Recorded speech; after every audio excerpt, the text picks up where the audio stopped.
What's up everyone, my name is Zach and welcome back to my channel. In today's video, I am going to be reviewing Leigh Bardugo's newest book, The Familiar. This whole video is going to be spoiler free. I'm going to tell you guys a little bit about the plot and a lot about my thoughts. So that's what we're going to be doing in today's video. Before we get started on anything, I do want to say thank you very much for clicking on this video. If you're new here, subscribing to my channel helps me out a ton. A like on the video goes a long way. And I would love to know, do you guys like Leigh Bardugo? Do you want to read this new release? At this point, this book's been out for a bit, like a few weeks. I think it came out maybe April 9th or the middle of April. It's at least been out for a week and a half or so by the time you all are seeing this. So I'd love to know, have you read it? Do you want to read it? What were your thoughts, etc., etc. So before we get into the video, I want to tell you guys a little bit more about my history with Leigh Bardugo because it's very mixed. So I read the Shadow and Bone trilogy a few years ago and I really enjoyed it. I did not continue to the spinoff series from it, but I wanted to. The Netgalley series and things like that. So Shadow and Bone I enjoyed. I tried to read Six of Crows 5 different times and I did not like it. I think that I read it too late. I think I missed the time in my life where I would have enjoyed it the most. And I felt like there were too many convenient things happening for the characters. And I know that I'm breaking some of you all's hearts because this is a fan favorite book. And honestly, I hate myself as much as you're hating me right now that I could not enjoy this book, to be honest. I keep saying I'm going to try again, but at that point it'd be 10 times and I'm reaching a point of insanity. So I don't know. I think that's a me problem. And then I read Ninth House. I also did not like Ninth House very much. I think that there are a lot of different reasons why I didn't like Ninth House. One of those was that I was reading a whole bunch of dark academia books at the same time. And I don't know, I enjoyed the beginning and the end of Ninth House and I did not like the middle. I felt like it really dragged and yeah, I wasn't a fan. And so when I saw that Leigh Bardugo was coming out with a standalone book called The Familiar, I mean, look at this cover. I also have black sprayed edges. Oh, and this is the Barnes & Noble edition, so it has these end papers that are really pretty.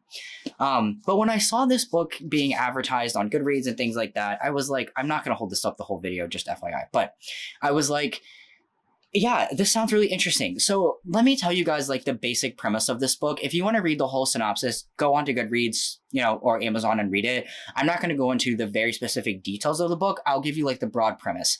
So we are in Madrid, and I don't know what year this is, but it was a while ago, I don't know, the 1800s or something. I should know. I feel like I should know after reading this book what year this takes place, but I don't. Maybe it says in the very back. She does have a really helpful author's note. It does not say what year. It just talks about where she got the information and inspiration. She did a ton of research for this book, which I'm gonna tell you guys about in a minute. But I don't know. I'm not sure. But this was maybe the 1800s, I would say. Yeah, that would be my guess. But anyways, so we meet Louisa, and she is a servant in this household, and she is being emotionally abused by the lady who lives in the house. So she works in this house where there's a married couple, a man and a woman, and the woman's miserable. So they are what I would say lower middle class or maybe upper middle class, but they're not rich.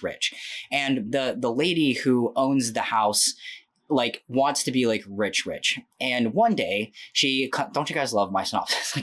She wants to be rich. But one day she comes home and she sees there's a bread that's burning, a thing of bread, and she sees that it's burned and she can't wait to yell at Louisa for this. And so she starts to go down the stairs to get Louisa, whatever, comes back up and the bread has been fixed. And so she learns that Louisa can do miracles or small house magic, essentially, is what's happening there. Once she learns that Louisa can do magic, she starts to exploit her to try to raise her family status. And she comes to find out that this really influential guy named Antonio, he doesn't matter, is kind of looking for people to impress the king with. I'm really simplifying the story here because it is very complicated, and I'll talk about that in my review. But essentially, one thing leads to another, and Louisa ends up going to compete in this tournament to work for the king.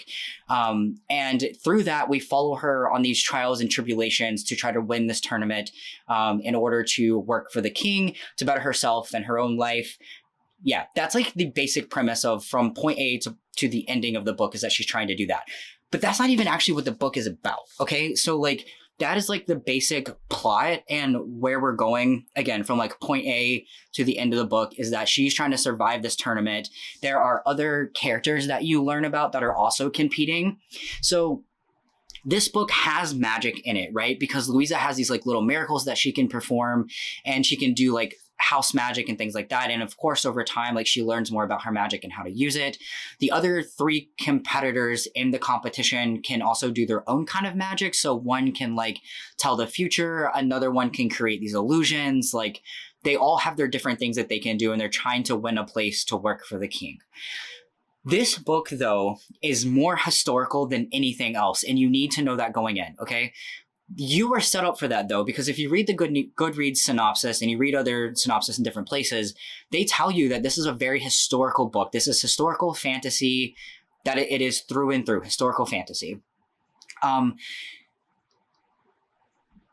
So it is historical fantasy, and a lot of what we're doing is getting a sense of time and a sense of place, though I can't remember the exact year.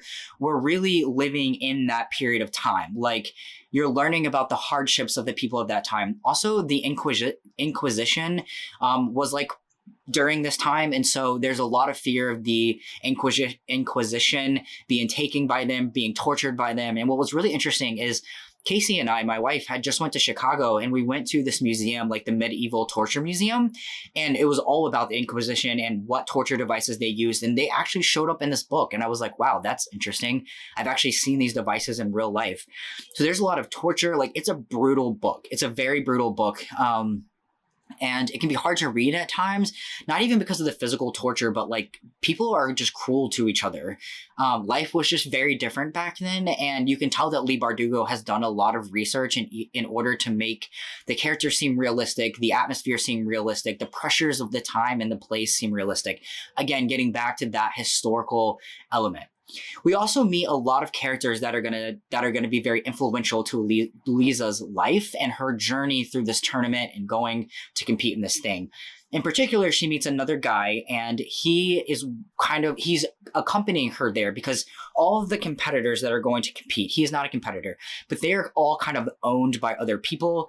And so it gets a little bit confusing because really the people who are going to win are like the owners of the people. So there's like Louisa, and then she's owned by the person of the housemaid that had the house, essentially. And so they all benefit if Louisa wins. And so someone who's going with her, so like each competitor has like this team of people that are with them. And as part of her team, her aunt also goes, but nobody else knows that she's her aunt. And so that's an interesting dynamic.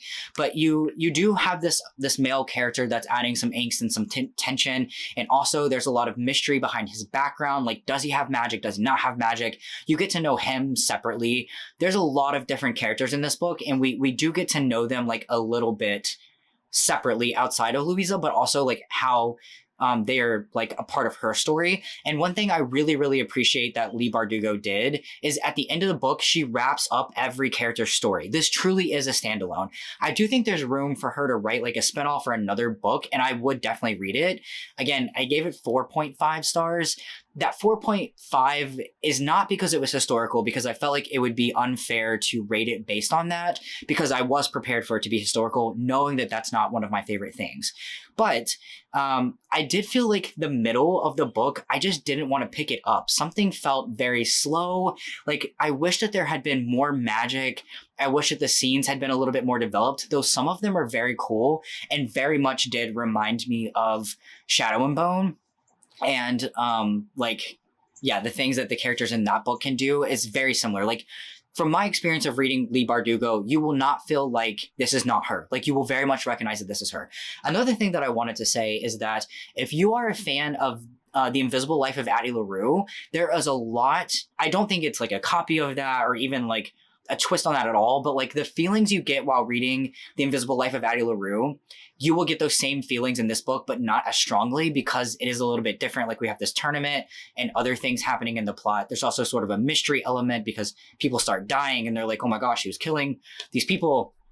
But I do think that a lot of the elements of The Invisible Life of Addie LaRue, if you liked them, you could feel some of them in this book. And in the same ways that book felt slow for me in the middle, it was the same sort of feeling for The Familiar in the middle. So I think there was a lot of correlation between those two. The writing is absolutely beautiful. It's the main character is wonderful to spend time around. Like, she's funny. There's a lot of witty banter, particularly between her and that male character that I was describing.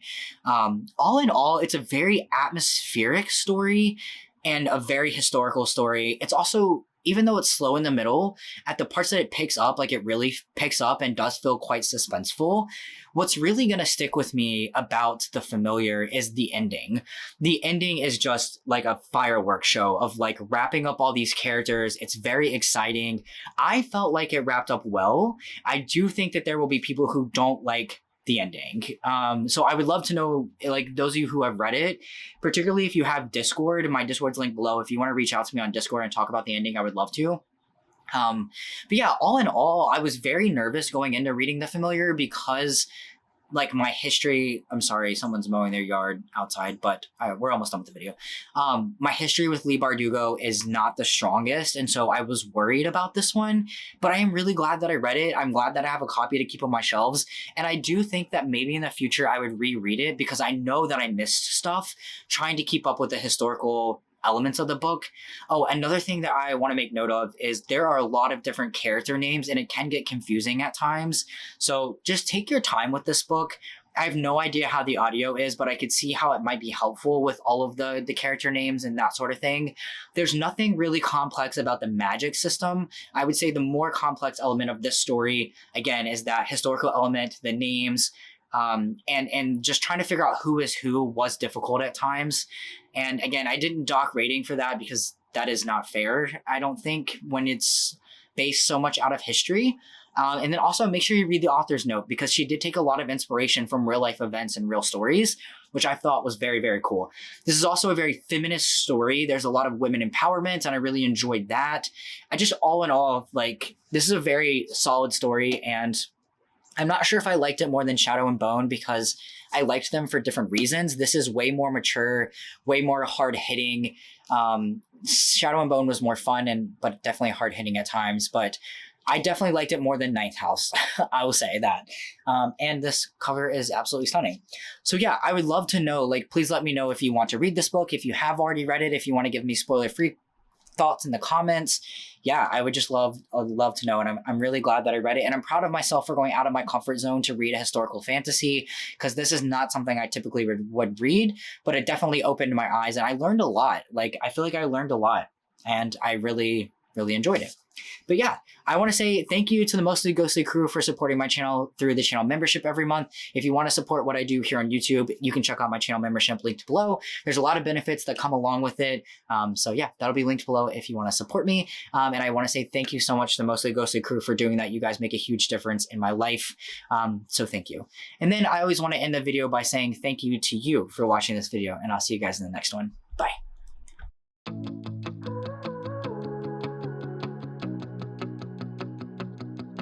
Here we go again, you think by now I know better. Locked in my head, romanticizing forever.